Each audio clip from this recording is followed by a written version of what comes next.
Assalamualaikum warahmatullahi wabarakatuh.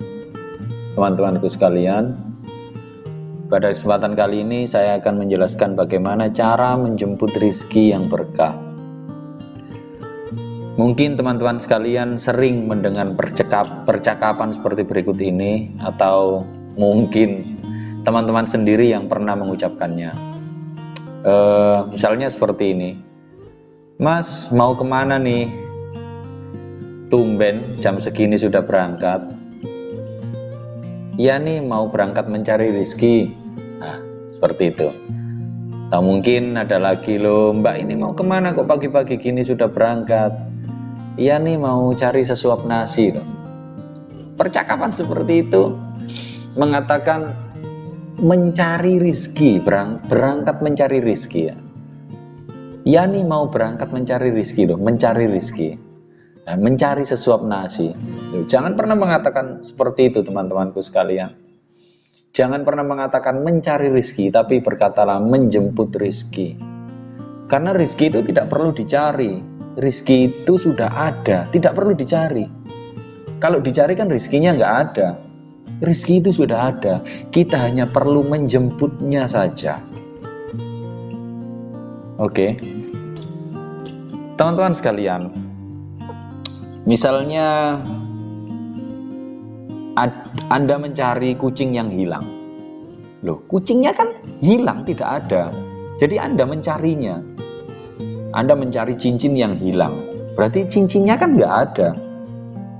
Lalu Anda mencari kekasih yang hilang misalnya. Loh, kan nggak ada memang kekasihnya. Kan Anda masih jomblo. Jadi jangan mencari. Karena mencari itu sesuatu yang dicari tidak ada, entah hilang, entah dicuri orang, dan belum tentu bertemu. Tapi jika Anda menjemput, ini sudah pasti ada. Anda berangkat menjemput anak sekolah, maka pasti anak Anda sudah menunggu kan di gerbang sekolah. Anda menjemput istri di rumah mertua, loh, istri Anda ada kan, sudah menunggu. Anda menjemput nenek sedang shopping di mall, loh, nenek Anda sudah menunggu di sana. Jadi menjemput itu sudah pasti ada, hanya saja nanti ketemu apa enggak itu aja. Loh, kok enggak ketemu, katanya tadi sudah ada. Lah benar kan yang saya katakan, menjemput itu sudah pasti ada, kepastiannya juga ada. Tapi kalau masalah ketemu atau enggak ketemu itu urusan Allah. Yang penting kita sudah ikhtiar menjemput. Lah kita berangkat menjemput rizki, kita ketemu atau enggak ketemu, ya itu jadi urusannya Allah. Yang penting kita sudah ikhtiar, sudah berusaha. Misalnya begini, kita berangkat menjemput anak kita pulang sekolah, yang lokasi sekolahnya kan lumayan jauh dari rumah Anda. Ternyata dalam perjalanan Anda kena macet, anak Anda menunggu terlalu lama, akhirnya dia pulang sendiri naik ojek online. Jadinya kan nggak ketemu. Loh, anak Anda udah pulang karena saking lamanya menunggu Anda. Loh, Anda kena macet tadi. Tapi Anda kan sudah ikhtiar, sudah berusaha, sudah tawakal, ya sudah, kalau nggak ketemu, tapi perjalanan menjemput anak tadi kan jadi pahala. Beres kan? Begitu juga rizki, kan rizki itu sudah ditentukan, sudah disiapkan oleh Allah, sudah diatur oleh Allah. Sebelum kita lahir ke dunia ini, sejak kita dalam kandungan, rizki itu sudah disiapkan oleh Allah. Jadi nggak perlu dicari lagi, nggak perlu pusing cari rizki, apalagi sampai stres dan galau. Nggak perlu seperti itu. Rizki itu sudah siap, dan dia sudah menunggu Anda sejak Anda belum lahir. Sekarang Anda hanya perlu menjemputnya. Jemput saja sekarang, karena rizki sudah terlalu lama nunggu Anda. Mustahil manusia yang lahir ke bumi tanpa rizki, nggak ada seperti itu. Karena ketika kita belum lahir, rizki sudah disiapkan oleh Allah. 40 hari pertama saat kita masih berada di perut ibu, saat itu kita masih berbentuk nutfah, berbentuk air mani. 40 hari pertama. 40 hari kedua kita sudah menjadi alaqah, segumpal darah yang mulai menempel ke dinding rahim. 40 hari ketiga, tepatnya 4 bulan, kita sudah menjadi mudghah, segumpal daging. Lah, 4 bulan inilah Allah mengutus malaikat untuk meniupkan roh kita dan menetapkan 4 hal: rizki kita, ajal kita, amal kita, serta kesengsaraan dan kebahagiaan kita nanti. Lalu di mana Allah meletakkan rizki kita? Gak ada yang tahu.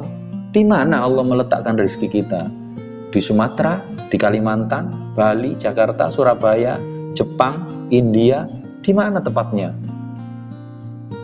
Gak ada yang tahu, itu hanya Allah yang tahu. Ya bisa di mall, bisa di pasar, bisa supermarket, bisa di rumah sakit, bisa di sekolahan. Gak ada yang tahu, hanya Allah yang mengetahui. Tidak ada yang manusia yang secara persis mengetahui di mana rizkinya.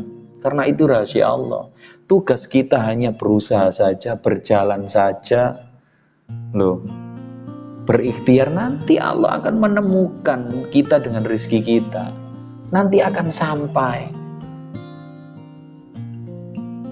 Masih ingat dengan teori cicak? Anda masih ingat? Di audio motivasi yang kemarin saya sudah menjelaskan tentang teori cicak. Kalau lupa saya bahas lagi. Cicak itu unik. Dia itu makanannya itu terbang semua, tapi cicak nggak bisa terbang. Lah itu uniknya.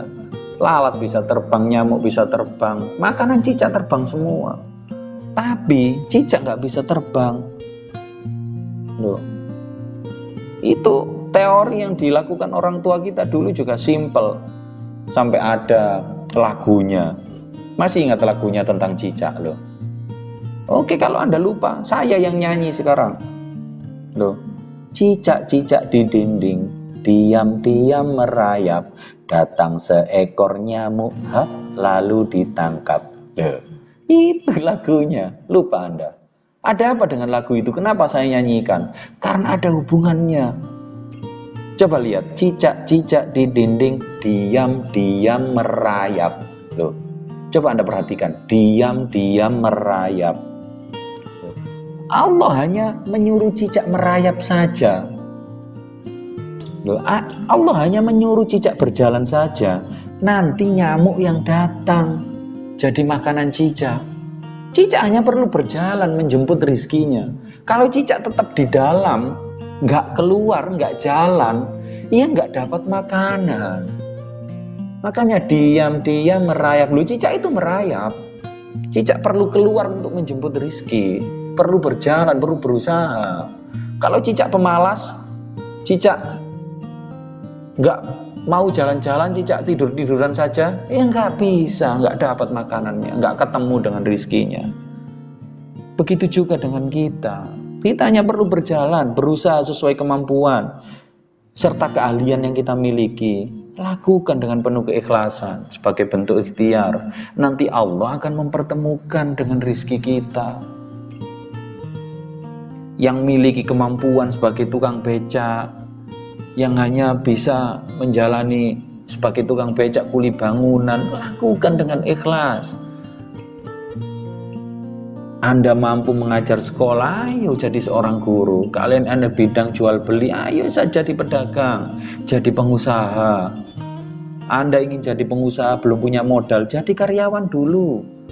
Anda mampu bertani, silakan jadi petani. Anda kesehariannya cari ikan di laut, jadilah seorang nelayan. Anda suka menolong orang yang sakit, jadi perawat atau dokter. Anda juga bisa jadi polisi, TNI, kiai, ustadz, atau yang lain. Apapun jenis pekerjaan Anda, apapun profesi Anda, apapun jabatan Anda, itu sama di mata Allah. Nggak ada bedanya di mata Allah. Presiden dengan seorang petani, seorang nelayan, itu sama di mata Allah.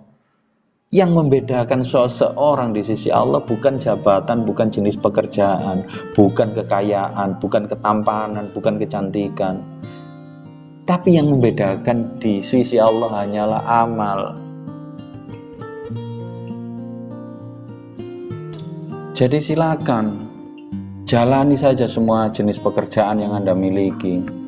Gunakan segenap kemampuan Anda untuk menjalankan tugas yang ada. Lakukan sebagai bentuk ikhtiar. Dan semoga Allah ridho yang telah Anda lakukan, agar rizki yang Anda dapatkan menjadi berkah. Begitu teman-temanku sekalian. Sebenarnya ada juga sebagian orang yang sengaja memanfaatkan ketetapan Allah bahwa rizki itu sudah dijamin. Dia tidak mau bekerja dan hanya tidur-tiduran di rumah sambil menunggu rizki datang. Ada model orang yang seperti itu, ada. Jika Anda menemui orang yang model seperti itu, malas-malasan bekerja, hanya menunggu rizki datang, ya Anda harus menceritakan kisah berikut ini. Ada kisah orang yang nggak mau bekerja, hanya menunggu rizki yang datang. Dulu pada zamannya Ibrahim bin Adham, itu seorang raja yang telah menjadi sufi.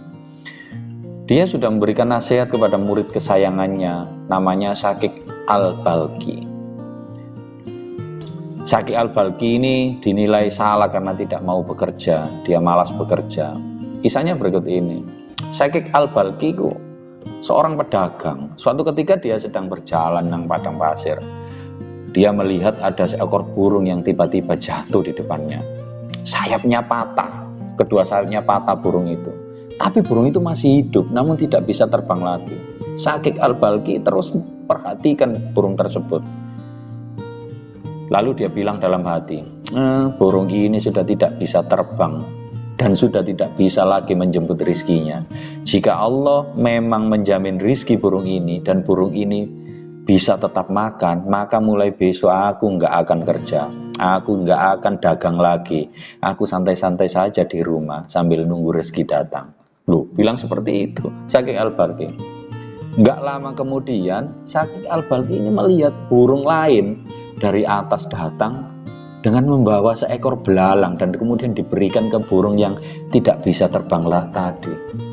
Subhanallah. Syakik al-Balkhi sudah sangat yakin, malah sekarang dia yakin bahwa semua rizki makhluk memang sudah dijamin oleh Allah. Mulai sekarang dia tidak mau bekerja lagi. Karena burung yang cacat saja dijamin rizkinya oleh Allah. Apalagi dia. Akhirnya al-Balkhi memang nggak mau kerja. Dia milih diam di rumah sampai akhirnya gurunya Ibrahim bin Adham mendengar masalah ini. Wah, langsung didatangi al-Balkhi. Ibrahim berkata kepada, wahai muridku, kenapa kamu tidak mau bekerja? Al-Balkhi menjawab, saya tidak bekerja lagi guru karena rezekiku sudah dijamin oleh Allah. Loh, dulu kamu giat bekerja, kenapa sekarang menjadi seperti ini, jadi pemalas seperti ini? Al-Balkhi cerita kepada gurunya, kemarin saya melihat burung guru, kemarin saya melihat burung yang cacat, jatuh dari atas sayap, kedua sayapnya patah, dia tidak bisa terbang. Tapi rizkinya tetap dicukupi oleh Allah. Ada burung lain ternyata yang datang memberikan makanan, sehingga burung yang cacat tadi bisa tetap hidup. Lah burung saja dicukupi rizkinya tanpa perlu kemana-mana. Apalagi saya guru, karena itu saya nggak mau kerja lagi. Saya nggak mau dagang lagi. Gurunya geleng-geleng kepala. Gurunya geleng-geleng kepala melihat alasan al-Balkhi seperti itu. Wah, rotok gendeng iki al-Balkhi, kata gurunya seperti itu. Lalu dia nasihati muridnya tadi, al-Balkhi, muridku, semua rizki kita memang sudah diatur dan dicukupi oleh Allah. Tapi kita tetap harus menjemputnya dengan cara ikhtiar, bukan dengan cara berdiam diri di rumah. Itu yang pertama. Kamu harus ngerti masalah itu. Memang sudah dicukupi, tapi kita tetap harus ikhtiar untuk menjemput. Yang kedua, mengapa engkau memilih menjadi seekor burung yang lemah, yang selalu mengharapkan bantuan dari burung lain? Bukankah menjadi muslim yang kuat itu lebih utama daripada muslim yang lemah? Jika engkau menjadi muslim yang kuat, yang kaya, yang sukses, maka engkau bisa membantu muslim yang lemah yang ada sekitarmu. Bukankah tangan di atas lebih baik daripada tangan di bawah? Subhanallah. Saat itu juga al-Balkhi langsung meraih tangan gurunya. Dia mencium tangan gurunya tersebut dan berterima kasih atas semua nasihat yang telah diberikan. Dia lalu kerja lagi, berdagang lagi, tambah semangat menjemput rizki. Teman-temanku sekalian, rizki itu memang perlu dijemput. Dan jika kita santai-santai dalam rumah, maka rezeki tidak akan ketemu. Yang ketemu malah khutbah istri Anda. Pasti tiap hari dia ngomel-ngomel nyuruh Anda bekerja. Wong ada seorang laki-laki yang datang ke Pak Kiai bertanya, Pak Kiai, khutbah Jumat itu hari Jumat saja kan? Oh iya benar, tapi kenapa ini ya kok di rumah saya tiap hari istri saya khutbah Jumat? Istrinya tiap hari ngomel-ngomel karena suaminya nggak mau bekerja. Khutbah Jumat terus istri Anda nanti. Yang salah itu orang yang nggak mau kerja, malas kerja, berdiam diri dalam rumah, malas-malasan. Tapi ya beda lagi ceritanya kalau memang pekerjaan kita dalam rumah. Seperti saya yang nulis buku, menjadi penulis buku, kita memang di dalam rumah. Seorang YouTuber yang jualan online itu memang di rumah. Lain lagi itu kan ikhtiar, itu kan berusaha tetap. Yang saya maksud itu malas-malasan, tidur-tiduran di rumah, menghabiskan waktu nonton TV, nggak mau berusaha, nggak mau berikhtiar, itu yang salah. Karena rezeki memang harus dijemput, harus berusaha kita. Nanti Allah akan menemukan dengan rezeki kita. Allah akan memberikan rezeki kita yang berkah. Semoga bermanfaat audio motivasi kali ini. Mohon maaf bila ada salah kata. Assalamualaikum warahmatullahi wabarakatuh.